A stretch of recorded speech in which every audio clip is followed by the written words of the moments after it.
Hello everybody and welcome to this video. Today I will be going through how to make manga, I guess, on iPad. Gotta preface this though, it's the way that I do things. I haven't gotten that far with how I do things, I guess. There's gotta be a better way to explain that. Well, maybe to build up the grounds which I stand on. I have uploaded to Webtoon for how long has that been? It's more than 3 years now, I think. I started with Above Ground. The first upload was a while ago, but we had some trouble with the quality of it, so although it attracted a lot of readers, no one could get past the first chapter because the quality was so bad nobody could see what was written. I did get comments about people liking the colors though, so although them liking the colors doesn't matter right now because I'm making manga in black and white. But as you might know, if you consume manga fairly regularly, there are like covers of volumes and stuff that are in colors, so you kinda need to know how to color things. But yeah, going over the process, so there is a part that I haven't shown that is right before this storyboarding, and that is the scripting phase. I don't know how many manga work this way, but I find it a lot easier to just quickly write down my ideas and then just using because I don't have to draw them, I don't get stuck anywhere, like how am I supposed to show this thing? I just write them down and then I leave it for future me to try to figure out how the panels are supposed to work.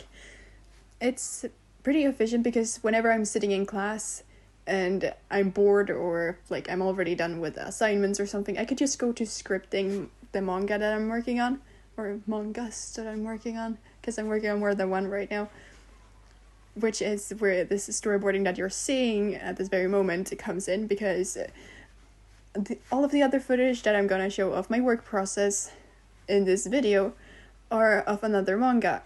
But this storyboarding part in particular is of a manga that I'm doing for a school project, which is gonna be our final project. And, well, I've had a lot of struggles with it. First of all, if you're wondering what I'm writing, if you can even read what I'm writing, because even if you're Swedish, you might not be able to read it, because I have constantly friends telling me, like, they can't read my notes, so they have to ask for someone else's notes, because my handwriting is just, to put it frankly, shit. But yeah, it's written in Swedish, because I live in Sweden, and I go to school in Sweden, so naturally, it's in Swedish. So don't fret about not being able to read it. Swedish people probably can't either, because of the crappy handwriting that I just described that I have. But yeah, that's the one that I'm gonna blame for my crappy handwriting is my history teacher, who made us just write things down really quickly. So yeah, this is for the manga that I'm not doing for school projects. I'm doing this manga for uploading on Manga Plus, and as well as uploading it on Webtoon. I'm gonna upload a different version of it on Webtoon, starting from a different point to see kind of how people react to it, I guess.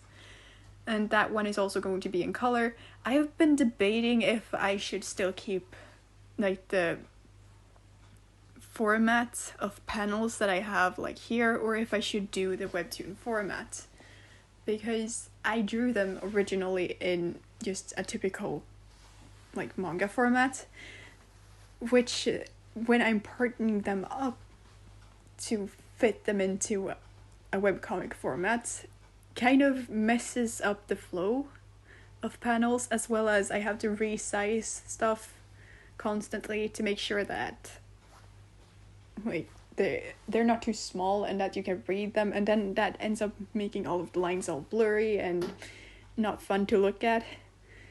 So that is a problem that I'm having. Either way, I'm gonna have to do like a resizing of the whole page so that I can upload it to Webtoon, because they have very they have recommendations of how big each file should be. So I have canvases made specifically for that. I don't know how it is with Manga Plus yet, because this manga that I'm working on right now is specifically supposed to be on Manga Plus. This is my first upload there. So I haven't uploaded it yet because this is the first chapter. I was debating for a little time if I should just make a one-shot to try out the system a bit, but I'm in my 3rd year of high school, which means that it comes with having to choose a school for continuing school, because the major that I chose requires you to continue going to school afterwards. It's not preparing you to work right after. So one of the schools that I was looking at, which they didn't write out, like, oh, this school costs to go to and you're gonna have to just get yourself into student debt. Apparently. I just found that out yesterday. I'm still gonna apply for it though, but I have an extra plan on the side. I might talk more about it in another video, maybe when I have things more finalized. But yeah, essentially, to get into this school, you have to have goals of what you want to do while you're there, because they're pretty much gonna leave you on your own to work on these things and gonna help you get some connections and stuff like that. And you need to talk with the teachers to say, okay, this is the project I want to do, this is where I want to publish/upload it. So I was like, okay, I need a project, I need to think of something. And they also said that it is highly recommended that you have already started this project. So I was like, shit, I'm not gonna have time to start this one shot before.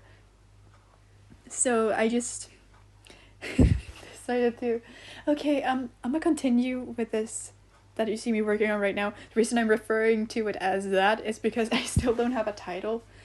The document where I'm writing the script, I named just Demon Tales, but that doesn't really feel like, it feels like just small little stories about yokai, and that's not what I'm going for. For a little bit more context about this story, it's based on the legends of mainly yokai from the Heian period, and our 2 main characters that are gonna be the most focus thrown on them are Shoten Doji and Ibaraki Doji. So, yeah, I've done a lot of research for it, but I still need to fix things. I'm like, those legends don't leave a lot, they leave a lot to be desired in detail and stuff like that. I feel like I'm missing a lot. And also, because of it being the Heian period, if you know anything about the Heian period, then this won't be news to you. But if you don't, then the thing with then is that the writing from then was usually done by women, rich women, who had a lot of time on their hands because of how their situation was, which means that, well, the only information we have from that period really is like how the rich people had it. We don't have a lot of information about the poor people. I feel like I would need to go to Japan and go to a historical museum or something to get that information, and I don't have the opportunity for that right now. Now to, if you looked on screen, just, maybe I should say where I'm working.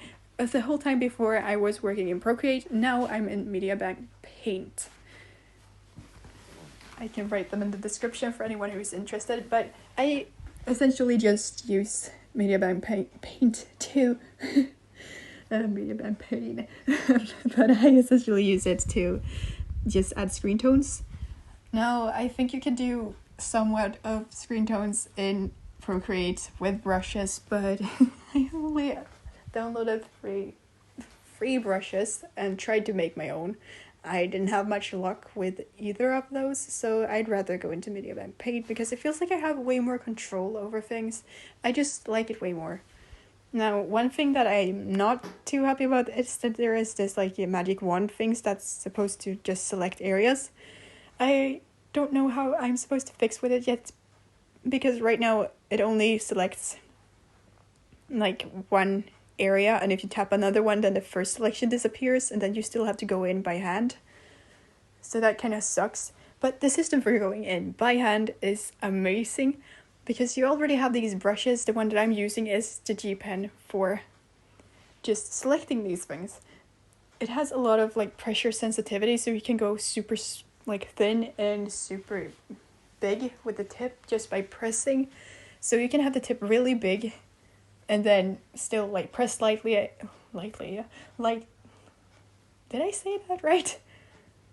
Press lightly and still like you get thin lines, you get fill in small areas. These are kind of the final touches that I'm making here for stuff that I missed, because I didn't record most of the screen toning process because it's just the same all over. It's kind of boring. But yeah, that will be it for this video. I will leave as much information as I can down in the description for anyone who is interested. But yeah, bye!